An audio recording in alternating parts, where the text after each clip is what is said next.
Hey guys, it's a brand new and happy day mga boss madam. Kamusta ang inyong buong linggo ngayon? Medyo na busy nga tayo ngayon kaya medyo na late ang ating entry ng ating Nazareno Experience Part 2. After nga na mag-vigil sa Quirino Grandstand ay umuwi ako sa bahay para makapag-recharge kasi nga lakad papuntang Quirino Grandstand tapos mahaba yung pila tapos medyo puyat. Kaya ang ginagawa ko after sa Quirino Grandstand kapag nakalis na ang Nazareno ay umuwi na ako ng bahay at para pagpahinga rin. Sa ilang taon ko ng pagsali sa translasyon ay ito ang pinakamatagal, ang 2026 translasyon ang pinakamahaba at pinakamatagal na nakabalik ang Black Nazarene sa Quiapo. Inabot ito ng almost 30 hours. Kaya ayan, medyo dito tayo sa simbahan ng Quiapo at nag-iintay na makabalik ang Nazareno. So habang nag-aantay nga ako dito sa simbahan ay nakapag-reminisce tayo.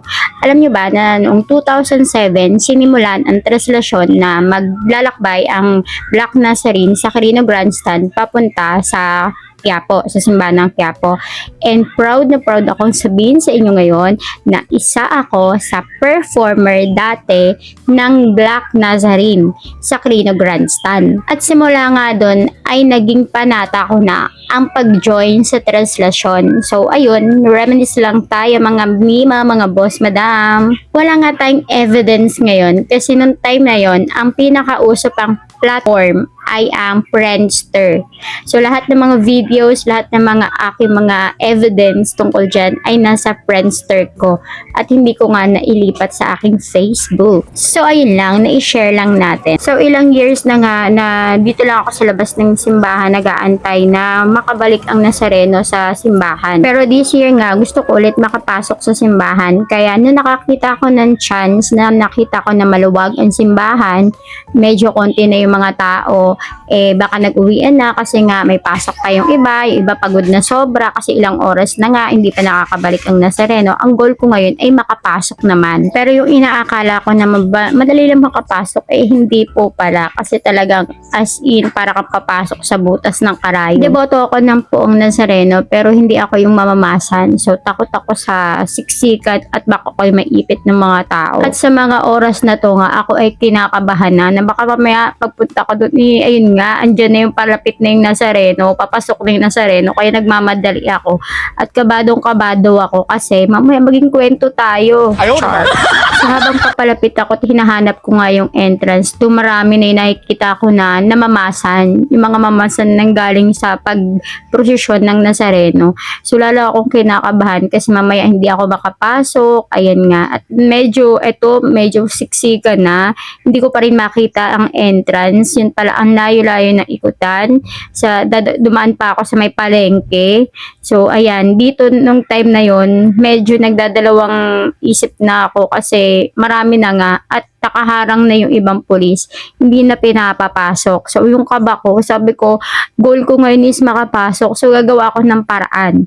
At ayan nga, umikot ako. May nagturo nga sa akin na isang deboto na umikot daw ako doon kasi sisitahin ako ng mga polis. At dire-diretso nga lang ako. Sabi ko, kailangan ko makapasok kasi ito yung goal ko for today. Ito yung goal ko ngayong translasyon.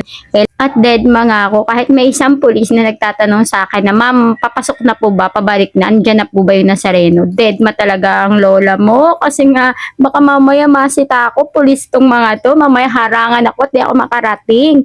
Pero ayun nga, andito na tayo sa Bukana. So, nung nakarating ako sa parting ito, medyo bumaba na yung kumalma na yung aking sarili kasi na eto na, palapit na, makakapasok na ako sa loob. Para sa lalaking magkakasal, ang abay na naghihintay sa pagdating ng lalaking magkakasal ay Diyos sa nagkakala paparinig sa piling yun.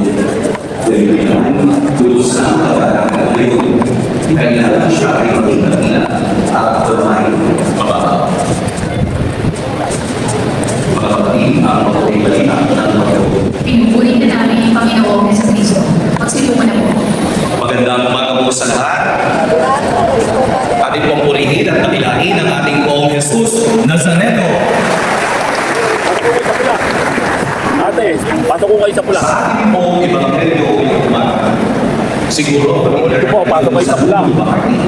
na sinabi ni Juan, kinakailangan At dito nga naisip ko na iba talaga pag ginusto ni Lord na magawa mo yung gusto mo. Kahit anong mangyari, gagawa at gagawa siya ng paraan, bibigyan ka niya ng isang angel na magbibigay sa'yo ng way para makuha mo yung gusto mo, yung goal mo. At pasalamat talaga kay kuya kasi binulungan niya ako, bulong.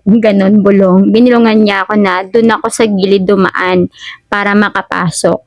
And yes, eto ako sa loob, nakapasok ako. At alam niyo ba, nung unang-una kong nagtranslation, dyan mismo sa may altar na yan, dyan mismo ako nakatayo, kasama ng mga staff ng Quiapo Church. At sa mga first timer talaga, iba talaga yung pakiramdam niya. Para kang may iyak na hindi mo maintindihan, na makikita mo yung mga pagod, yung as in, alam mo yung pagod sila, uhaw na naglalakad, nakaluhod, papunta dyan sa altar na yan. Iba yung pakiramdam ko nun, kinikalabutan ako na hindi ko maintindihan na nakakaiyak. At ayun nga, ilang oras mo na nakalipas, bago nga tuluyang makapasok sa simbahan ang Poong Jesus Nazareno. At yung mga tao sa simbahan, na ilang oras, siguro, nasa 30 hours na rin yung iba sa amin, sa mga kasama ko dito sa loob, na nag-aantay na makapasok ang Nazareno, ay talagang sobrang saya at iba yung kilabot pag nasa loob ka. At ang makaka-relate lang nito is yung mga kapwa ko, deboto ng Poong Jesus Nazareno. At dahil nakauwi na nga siya sa kanyang tahanan, ay uuwi naman tayo sa ating bahay. So hanggang dito na lang po. Salamat po sa inyong panonood. Sana po ay supportahan nyo pa rin ako hanggang sa dulo, hanggang makuha natin ang ating goal. Bye-bye! Thank you for watching. Please do share!